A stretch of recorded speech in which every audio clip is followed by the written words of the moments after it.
오늘 우리에게 주시는 하나님의 말씀은 로마서 7장 1절로 6절입니다. 제가 봉독하겠습니다. 형제들아, 내가 법하는 자들에게 말하노니 너희는 그 법이 사람이 살 동안만 그를 주관하는 줄 알지 못하느냐.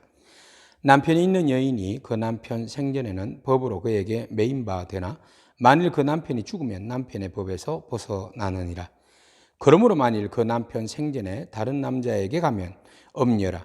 그러나 만일 남편이 죽으면 그 법에서 자유롭게 되나니 다른 남자에게 갈지라도 엄려가 되지 아니하느니라. 그러므로 내 형제들아, 너희도 그리스도의 몸으로 말미암아 율법에 대하여 죽임을 당하였으니 이는 다른이 곧 죽은 자 가운데서 살아나신 이에게 가서 우리가 하나님을 위하여 열매를 맺게 하려 함이라. 우리가 육신에 있을 때에는 율법으로 말미암는 죄의 정욕이 우리 지체 중에 역사하여 우리로 사망을 위하여 열매를 맺게 하였더니 이제는 우리가 얽매였던 것에 대하여 죽었으므로 율법에서 벗어났으니 이러므로 우리가 영의 새로운 것으로 섬길 것이요 율법 조문에 묵은 것으로 아니할지니라. 아멘.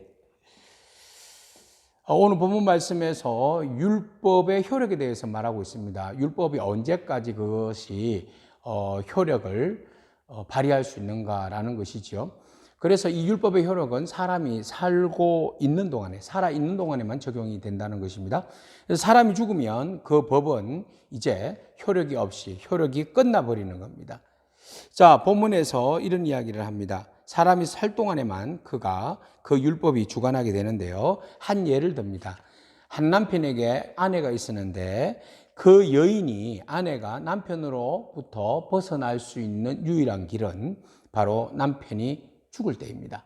남편이 죽고 나면 그 여인은 자유의 몸이 되게 되는 것이죠. 그래서 남편으로부터 완전히 벗어나게 되는데요. 생전에 그 여인이 다른 남자에게 시집을 가게 되면 그것은 간음 행위가 되는 것이죠. 그러나 남편이 죽고 난 다음에 다른 사람에게 시집을 가더라도 그것은 죄가 되지 않는다는 것입니다. 이 예를 들어서 바울은 바로 율법과 예수 그리스도의 그 복음의 차이를 말하고 있습니다. 우리가 예전에는 율법을 남편으로 삼고 살았는데 그 율법으로 인하여서 우리가 이제 죄의 값은 사망인데 죽었잖아요.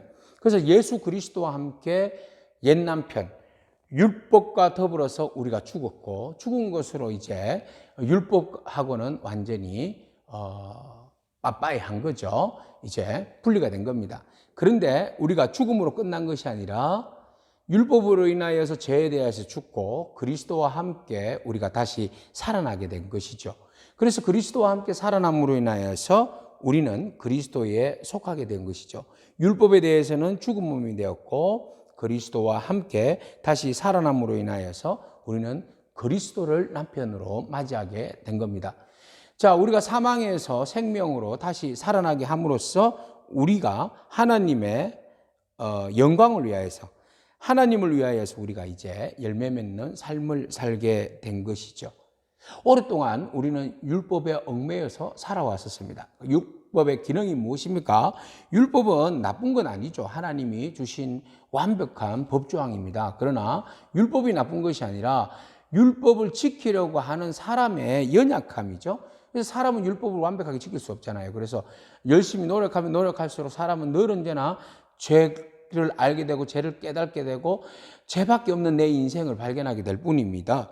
그래서 이 율법은 오히려 우리를 살리는 것이 아니라 우리를 정죄하고 우리로 하여금 사망으로 몰아넣는 그런 법이 되고 만 것이지요. 그래서 우리는 그 율법에서 벗어날 수 있는 유일한 방법은 바로 율법으로부터 자유하는 겁니다. 율법과 함께 죽는 겁니다. 그리고 난 다음에 예수 그리스도와 함께 의의 법, 생명의 법, 그리스도를 바라보고 믿음으로 인하여서 우리가 다시 살아나고 그 생명의 법을 통하여서 우리가 자유로운 삶을 누려야 하는 것이죠.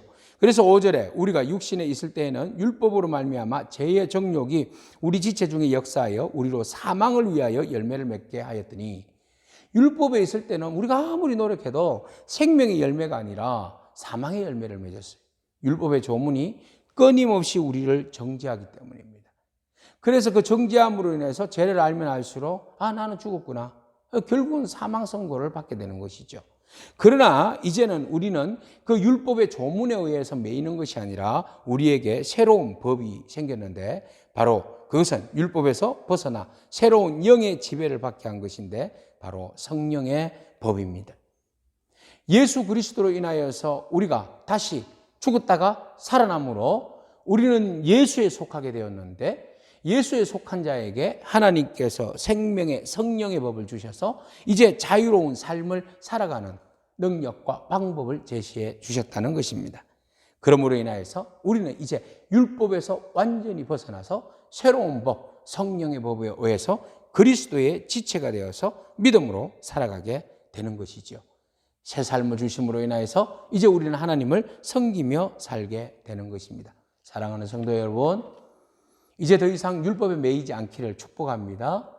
우리를 죄에서 사망에서 건지시고 다시 살려주심으로 인하여서 새로운 삶을 성령 안에서 살게 하신 예수 그리스도의 법, 생명의 법으로 살아나는 그래서 믿음으로 승리하는 저와 여러분이기를 축복합니다. 아멘. 기도하겠습니다.